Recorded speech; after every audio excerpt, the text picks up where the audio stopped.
Hello, class. Today we're going to be talking about how to orally weave your sources into your speech. So, your audience doesn't have the luxury of being able to read your speech, so they need to hear where you're getting this information that you're presenting to them. And having highly credible sources, which you'll find through our college library database, will help enhance your credibility as a public speaker. So here we are in chapter 6 in your textbook. Let's scroll on down to the section that talks about orally weaving your sources.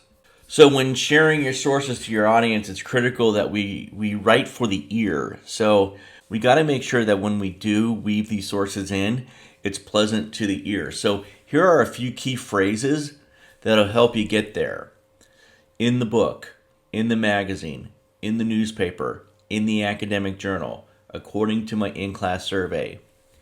So all of these sources are going to be required in your speech, and I need to hear one of each of these guys in your speech. Now, that's not to say you can't pull other sources in to support your specific purpose, but I have to hear these source types. Now, when it comes to the audience survey, I need to have an audience survey finding in the introduction. Now, one of the reasons why we want to do that is that we want our audience to buy into your message. And so an inherent question most audience members will ask is, what's in it for me and why should I pay attention? If they completed a survey, they're going to be more inclined to want to listen to your speech. Another tip I've got for you here is we always need to hear the publication and the quote supporting your idea. Now, it's important that we add the publication and the quote.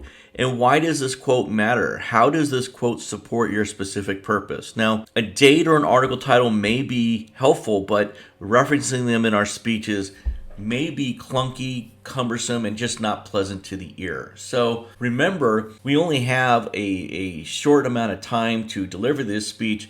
We don't want it bogged down with long article titles, numerous author names.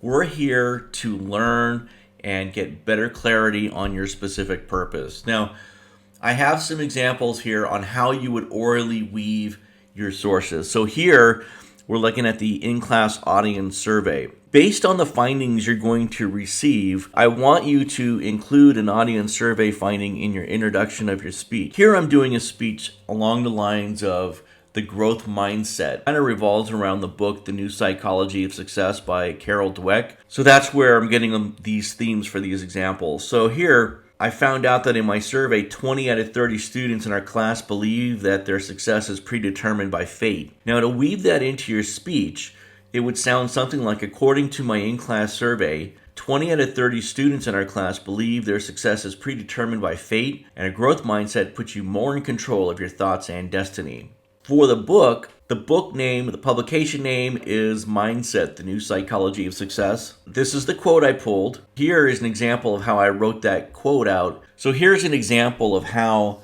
I included the book title and the quote. According to the book Mindset, The New Psychology of Success, it states that when we teach people from the growth mindset, with its focus on development, these ideas about challenge and effort follow. An example I have here for the magazine is the magazine's name is New York Magazine. And here, this is the quote I'm pulling, and this is how I wrote it out. In New York Magazine, Poe Bronson writes, "Giving kids the label of smart does not prevent them from underperforming.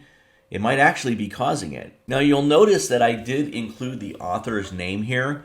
And the reason why I did that is because he is a well-known writer, which adds more credence to our quote here. So here I have a newspaper source. The newspaper source is the Wall Street Journal. I have in the newspaper the Wall Street Journal. It reports that Ms. Dweck's conclusion, you should praise children for qualities they can control like effort. Those praised for their innate brain power might develop the sense that hard work isn't necessary. Now here you'll notice that this quote is 2 sentences. So 2 sentences, it's good for a quote. Anything more than 2 sentences, you're going to have to paraphrase the message there. Now here's the academic journal. And just taking a quick look at the publication name called Emotion, that does not sound like an academic journal. So what I did was I actually Googled Emotion, and I found out that it was peer-reviewed academic journal. So therefore, we gave it a green light to include in our speech here. You'll also notice with the academic journal, you have 1, 2, 3, for 5 authors, and that's usually kind of a tell that it's probably an academic journal, but you always want to make sure you know and you get to the root source as to what kind of source or what kind of publication this is. So here is in the academic journal Emotion, it says that one important factor might be adolescents' implicit theories about whether intelligence and emotions can change. So when orally citing a website, it's not usual or common to say the address. It just doesn't sound good to the ear, and we're really here to hear your message as opposed to very long URLs.